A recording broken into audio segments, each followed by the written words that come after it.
Halo, kembali lagi di channel Andrian Eksa dan tentu saja masih bersama Pak Andrian Eka Saputra.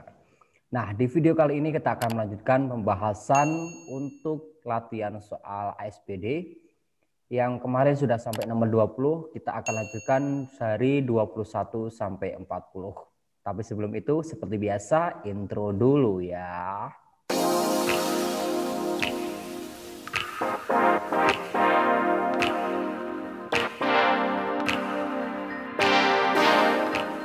Nah, ini sudah ada soal untuk nomor 21. Di sini pertanyaannya adalah penyebab konflik. Nah, ketika pertanyaannya adalah tentang penyebab konflik, maka kita harus mencari dulu apa itu konflik atau mana yang merupakan konflik, baru bakal ketemu penyebabnya apa. Sekarang coba kita baca teksnya. Monyet sudah diberi pisang oleh Pak Tani. Rupanya ia tetap ingin pisang yang ada di pohon. Sang monyet pun memetik pisang itu dan langsung memakannya. Karena rakusnya, dia tak tahu kalau Pak Tani sudah berdiri di bawahnya. Pak Tani marah dan monyet pun diusir dari rumah. Nah, di sini konfliknya ada di kalimat terakhir, yaitu Pak Tani marah. Pak Tani marah inilah yang menjadi permasalahan. Sekarang kita cari penyebab. Kalau kejadiannya sudah ada di sini, penyebab itu berarti kan sebelum kejadian. Ada di mana? Berarti ada di kalimat sebelumnya. Coba kita baca kalimat sebelumnya. Kalimat sebelumnya adalah karena rakus, dia tidak tahu bahwa Pak Tani. Ya, berarti konflik itu terjadi karena si monyet ini rakus. Sekarang kita coba lihat opsi yang ada. Dari opsi yang ada ini, jawaban yang paling tepat adalah C ya.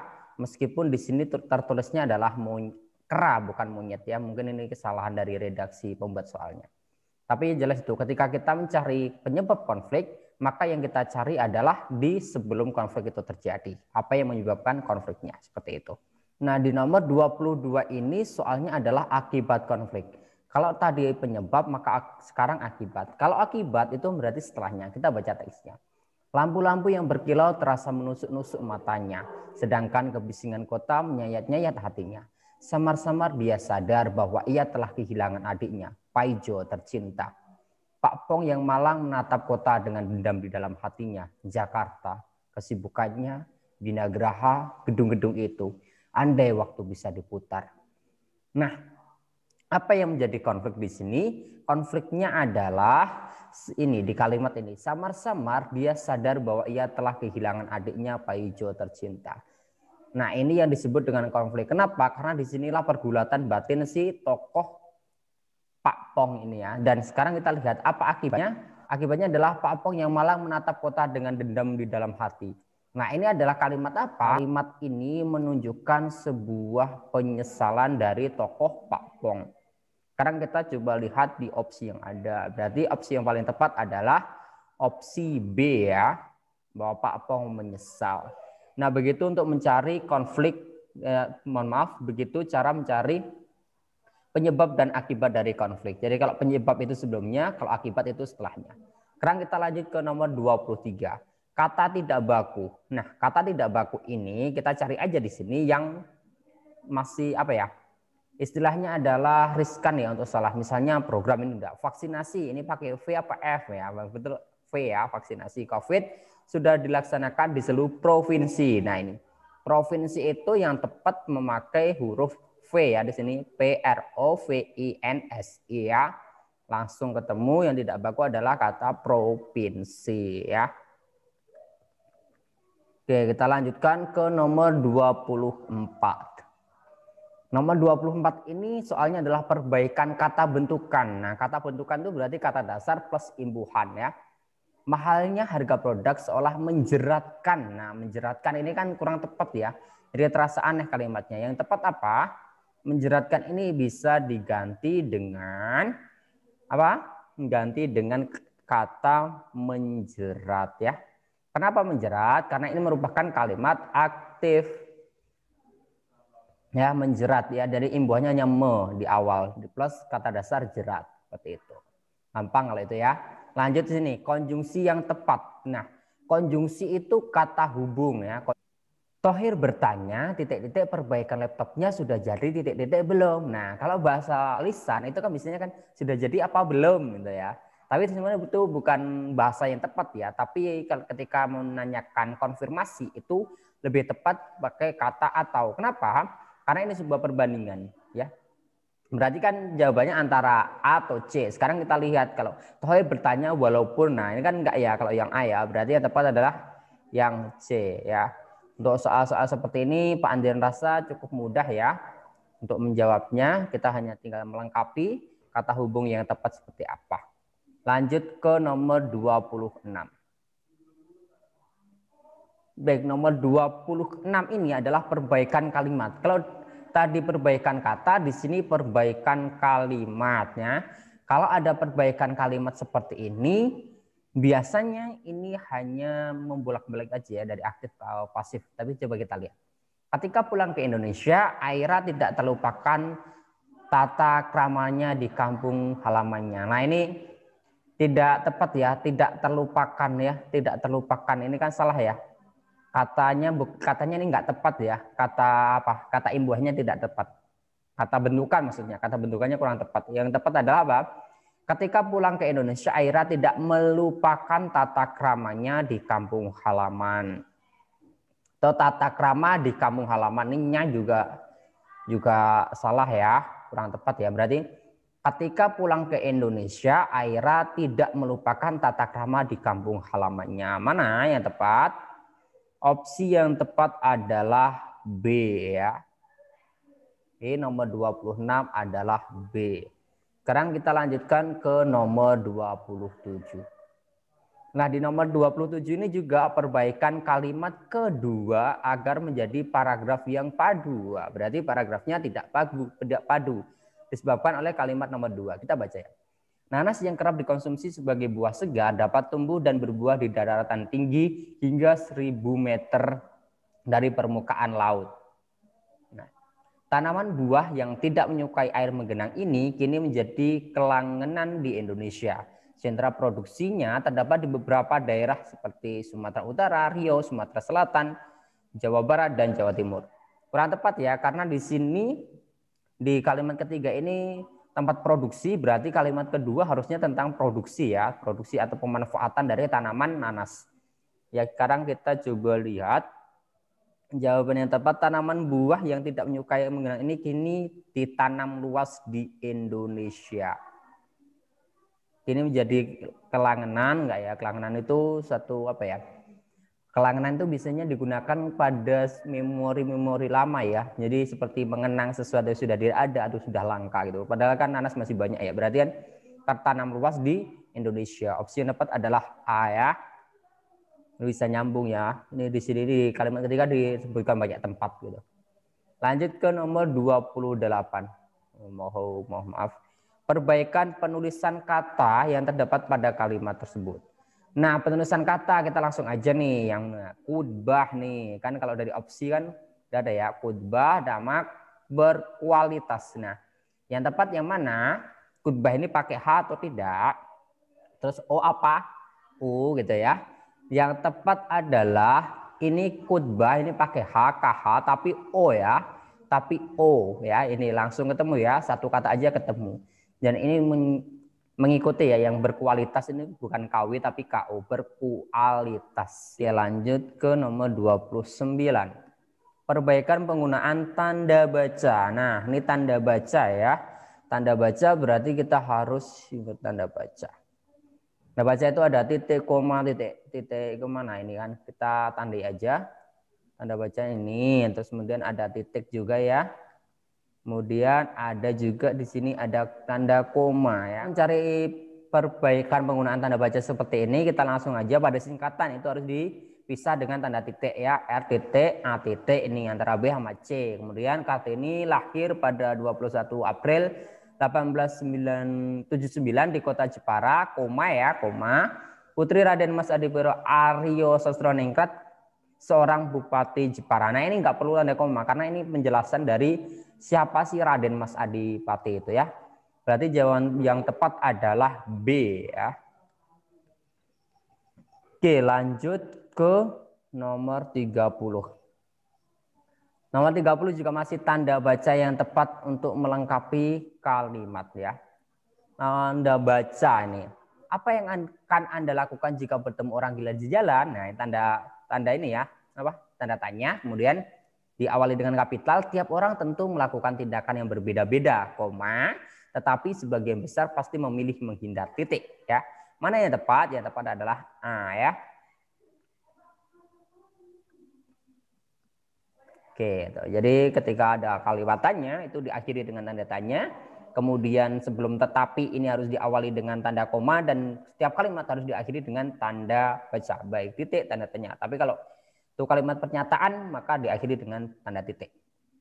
Lanjut ke nomor 31. Nah, 31 ini adalah penggunaan tanda baca lagi. Tanda baca pada kalimat tersebut tidak tepat. Karena apa? Nah, kita coba lihat dulu ya. Nomor 31. Pemerintah menilai PPKM perlu diperpanjang guna menekan penyebaran COVID. Nah, PPKM ini tidak perlu menggunakan titik-titik seperti ini ya. Kenapa? Karena ini bukan nama seseorang ya, bukan nama seseorang dan juga bukan gelar ya. Jadi tidak perlu diakhiri dengan tanda titik ya. Maka tulisannya cukup PPKM kapital semua tanpa titik. Berarti jawabannya apa? Nih, tanda titik tidak digunakan pada singkatan menggunakan huruf kapital kecuali gelar ya. Jelas sekali. Ini kalian bisa mempelajari lebih lanjut di PUEBI atau Pedoman Umum Ejaan Bahasa Indonesia ya. Kalimat tidak efektif. Nah, kalimat tidak efektif kita harus tahu dulu apa itu yang disebut dengan tidak efektif ya. Tidak efektif itu artinya adalah boros ya atau berlebihan. Sekarang kita lihat. Abi pandai mempermainkan kendang. Mempermainkan kendang. Nah, ini harusnya memainkan ya, tapi kita coba lihat. Bakat Abi memang teramat sangat. Nah, memang teramat sangat. Nah, ini tidak efektif ya. Nah, teramat itu udah menyatakan sangat ya. Jadi cukup satu aja, teramat cemerlang atau sangat cemerlang. Abi bercita-cita menjadi penghafal Al-Quran. Oke, Ustadz Misbah membimbing Abi menjadi hafiz. Oke, berarti yang tidak ini yang mana? Nih ya, jelas ya. Di sini mempermainkan, harusnya memainkan aja cukup ya. Terlalu banyak kata imbuhannya. Oke. Lanjut ke nomor 33. Tokoh utama. Nah, tokoh utama ini adalah siapa? Tokoh utama dalam cerita itu adalah orang yang pertama sering kali disebut atau orang yang memainkan peran ya. Kalau dia menggunakan kata ganti orang pertama atau sudut pandang orang pertama itu pasti tokohnya aku ya. Kita cari aja namanya si aku itu siapa. Karena di sini teksnya ini menggunakan sudut pandang orang ketiga, nah kita harus cari tahu. Kalau nggak terlalu banyak, kalau nggak sering muncul ya dia yang membawa masalah seperti itu. Sekarang kita lihat dulu. Malam ini tugas Rini telah usai. Ia mencuci piring ditemani Sani. Piring-piring kotor dan beragam peralatan di dapur telah dibersihkannya dan ditata di rak oleh Sani. Esok hari kami tak akan lagi melihatnya mencuci piring. Beliau akan kembali beraktivitas seperti semula, menggarap sepetak sawahnya.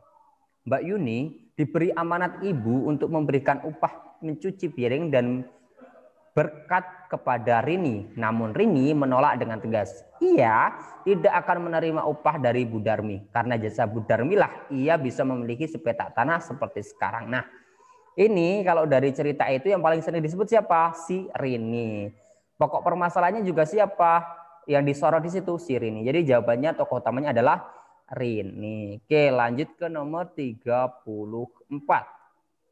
Nomor 34 ini adalah amanat ya. Amanat itu adalah pesan yang ingin disampaikan penulis kepada pembaca. Sekarang kita lihat. Rumah Pak Khoir sekarang makin megah. Bertingkat 3 dilengkapi perabot mewah. Bunap makin curiga ketika disiarkan di beberapa stasiun televisi tentang korupsi di departemen tempat Pak Qodir bekerja. Bunap menduga Pak Qodir terlibat di dalamnya, padahal pembangunan rumah itu dibiayai oleh anaknya yang bekerja di Korea. Apa di sini amanatnya? Berarti jangan menuduh orang sembarangan ya, tanpa bukti-bukti yang nyata atau yang jelas. Oke, gampang ya. Sekarang lanjut ke nomor 35. Bukti latar waktu. Nah, latar waktu itu ada apa? Latar waktu itu ya di dalam cerita itu waktunya di kapan gitu loh. Waktunya disebutkan kapan, bisa pagi hari, siang hari, besok, kemarin. Itu. Sekarang kita lihat. Warung makan di seberang masjid itu tidak terlalu ramai. Beberapa anak muda nongkrong sambil minum kopi. Pelayan warung itu menyalakan lampu. Nah ini ada satu kunci ya, menyalakan lampu ya. Menyalakan lampu bisa jadi kan malam ya. Anak-anak muda itu baru menyadari bahwa hari telah gelap. Nah hari telah gelap ya. Ini juga kata kunci. Aku ingin pulang. Berapa semuanya? Tanya Munawir memanggil pelayan warung. Minum saja mas, tanya pelayan itu. Berarti antara nomor 3 dan nomor 4. Nah, karena di sini opsinya cuma ada 4 ya, berarti jawabannya adalah di nomor 4. Seperti itu. Ya, gampang ya. Penanda-penanda itu tidak harus pagi siang tapi bisa gelap kayak itu. Tadi menyalakan lampu gitu. Sekarang nomor 36. Kita lihat soalnya dulu. Perbedaan pola pengembangan. Nah, ketika kita menghadapi soal perbedaan pola pengembangan teks, maka yang harus kita lakukan adalah fokus ke teks pertama dulu ya. Tapi kita lihat dulu di teks ini di opsinya. Teks 1 diawali dengan konflik, menggambarkan waktu hujan, atau diawali dengan deskripsi tempat, atau diawali dengan deskripsi suasana ya. Langsung kita lihat saja. Sedari subuh berkumandang, halaman rumah sudah kuyup. Mungkin gemuruh langit semalam lupa menyapu bersih rintik-rintiknya. Membawa pesan di antara embun dan kaca-kaca jendela. Perihal itu, dunia sepanjang hari semakin gelap. Masih terlalu pagi. Gumamku menelungkup kembali. Nah, itu udah jelas ya bahwa di awal di teks pertama itu deskripsi suasana. Udah ketika nomor 1 ini ada, udah langsung jawab aja ya. Nomor teks 2-nya mengikuti. Nggak perlu dibaca ya. Oke, lanjut ke nomor 37. Kalau ini perbedaan penggunaan bahasa. Teknisnya sama, kita baca dulu yang teks 1 ya. Teks 1 ini menggunakan apa? Menggunakan makna kias, dialog antar tokoh, majas ataupun kata sandang. Nah, sekarang kita baca. Udara begitu panas, sang surya tak henti-hentinya mengeluarkan cahayanya yang begitu membara. Oke, bulir peluh membanjiri. Nah ini, bulir peluh membanjiri. Ini udah kata-kata majas ya, karena peluh itu kan nggak bisa membanjiri ya. Para pekerja, apalagi membanjiri para kerja, tak membuat mereka putus semangat. Begitu juga dengan bocah berusia 5 tahun dengan gendongan bakul. Ara, nama yang akrab disapa oleh teman-temannya. Udah langsung jelas ya, menggunakan majas ya. Kita nggak perlu baca teks 2, udah jelas karena di sini majas cuma ada 1 ya. Lanjut ke nomor 38. Nah, nomor 38 ini adalah kalimat yang menyatakan tujuan penulis ya. Tujuan penulis ini apa toh? Setelah lulus ini akan dianggap menjadi dosen di alma maternya. Oke, kita lihat ya. Kita lihat ini teksnya. Raini, anak seorang tukang becak dengan penghasilan tak tentu. Kondisi keuangan keluarga yang pas-pasan tak lantas membuat Raini berkecil hati. Dia tetap pantang menyerah untuk mengejar cita-citanya.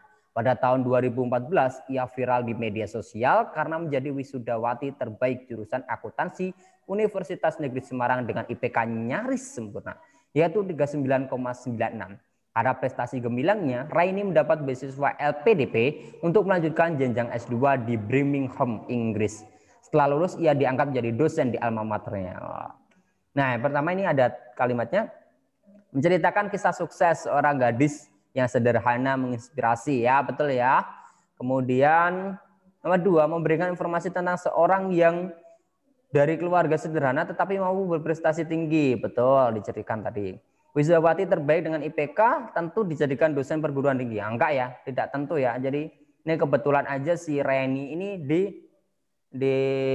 jadi dosen ya, bukan dijadikan tapi jadi dosen ya di alma mater. Kemudian memberitakan bahwa ia seorang tukang becak. Enggak ya, tapi anak seorang tukang becak ya.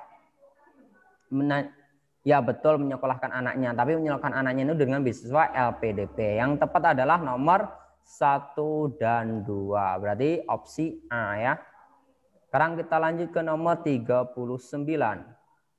Oke, nomor 39, kalimat yang tepat untuk mengakhiri cerita. Nah, kita baca ya. 39. Perlahan-lahan ia berjongkok dengan perapian di depan, perlahan-lahan ia berjongkok di depan perapian. Sebuah belanga berisi air terpanggang di atas api. Satu-satu dimasukkannya batang-batang kayu bakar yang kering ke dalam lidah api yang menjilat-jilat. Kalau anak-anak itu ada di rumah. Sekali lagi ia berdesah. Seleret kenangan meloncat ke masa lampaunya. Kepada anak-anaknya, 2 orang anak laki-laki. Tetapi keduanya tidak ada di sampingnya. Yang sulung pamit hendak berguru, tapi tidak pernah kembali. dan entah di mana. Yang nomor 2 pergi semenjak ayahnya meninggal 3 tahun yang lalu. Tetapi perempuan tua itu mencoba menerima nasibnya dengan tabah. Kesulitan demi kesulitan, penderitaan demi penderitaan, lahir dan batin telah dilampauinya. Nah, sekarang kita lanjutkan coba ya. Seolah-olah seperti sumber air yang tak habisnya. Oke, ini bisa masuk ya. Kemudian nomor 2, entah mengapa suaminya tega meninggalkannya. Enggak ya, suaminya udah meninggal, salah nomor 2. Ia bahagia ditinggalkan oleh anak-anak. Enggak ya, dia merasa juga enggak bahagia ditinggalkan anak-anaknya. Terus-menerus datang silih berganti. Oke, ini masuk akal ya. Seolah-olah seperti sumber air yang tak habisnya. Terus-menerus datang silih berganti. Oke, betul ya. Yang tepat adalah opsi C, nomor 1 dan 4. Sekarang kita lanjutkan ke nomor terakhir, yaitu 40. Soalnya apa? Kita lihat pertanyaan adalah alasan dokter memberikan perawatan maksimal kepada wanita tersebut adalah, kita baca dulu ya. Untuk membiayai pendidikannya, seorang anak miskin menjual barang dari pintu ke pintu. Suatu hari anak laki-laki ini benar-benar lapar tapi tidak punya uang untuk membeli makanan. Tiba-tiba seorang wanita muda yang cantik menyodorkan segelas susu kepadanya dan segera diminumnya susu itu. Saat hendak mengucapkan terima kasih, wanita muda itu sudah berlalu. Timbul kesadarannya bahwa ia telah tertolong oleh kebaikan wanita itu dan ada kekuatan baru dalam hatinya bahwa ia harus melanjutkan pendidikan dan bekerja keras. Bertahun-tahun kemudian, di sebuah kota besar, seorang wanita parubaya yang menderita penyakit langka berkonsultasi kepada Dr. Howard Kelly. Dokter itu tersadar, dia adalah wanita yang telah memberinya segelas susu. Dokter itu pun bertekad memberikan perawatan maksimal kepada wanita tersebut hingga sembuh. Nah, ini sebenarnya udah ada ini ya, udah ada clue ya di kalimat terakhir ini, di 2 kalimat terakhir. Ya, sekarang kita lihat. Wanita itu mengidap penyakit langka. Oke, ya, tapi itu bukan alasannya. Wanita itu muda dan cantik, ya. Tapi bukan itu alasannya. Wanita itu pernah memberikan segelas susu saat ia lapar dan kebaikan wanita ini membuat dokter mempunyai kekuatan untuk belajar hingga sukses ya. Yang tepat ada di 2 ini berarti opsi B ya, di nomor 3 dan 4. Nah, itu saja untuk pembahasan kali ini. Terima kasih sudah menonton dan semoga bermanfaat. Klik suka jika memang suka dan klik tidak suka jika kamu memang tidak suka. Jika kamu merasa video ini bermanfaat, silahkan dibagikan ke teman-temanmu. Jangan lupa terus dukung channel ini dengan cara klik subscribe, bunyikan loncengnya biar kamu jadi orang pertama yang mendapat notifikasi video terbaru. Dan juga jika kamu punya rezeki dan ingin berbagi, silahkan bisa menyawer melalui link di deskripsi ya. Soalnya juga ada di deskripsi. Silahkan diunduh, dimanfaatkan sebaik-baiknya. Terima kasih, sampai jumpa di video berikutnya.